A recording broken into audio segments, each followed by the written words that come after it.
D'une part, la première réflexion, ça montre que les régions sont des acteurs des relations internationales.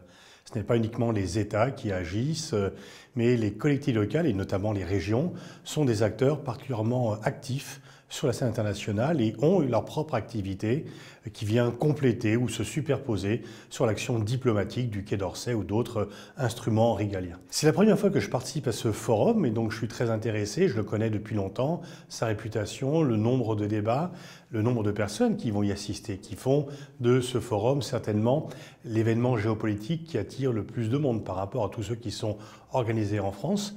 Et donc je me réjouis d'y être et je trouve que c'est extrêmement valorisant, extrêmement judicieux de la part de la région Normandie de s'engager à la fois dans les débats intellectuels et les débats intellectuels au service de la paix.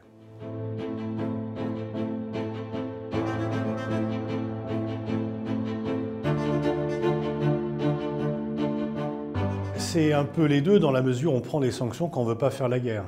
Mais en même temps, c'est une déclaration d'hostilité non armée à l'égard d'un pays.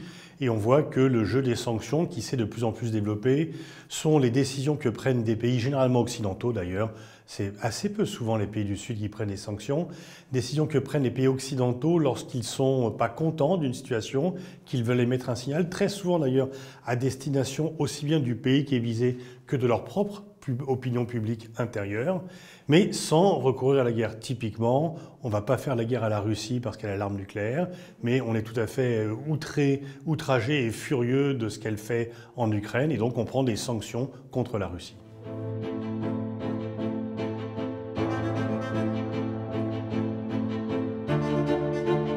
En fait, on voit que les jeunes sont conscients des enjeux de la mondialisation parce que c'est le monde dans lequel ils vont vivre.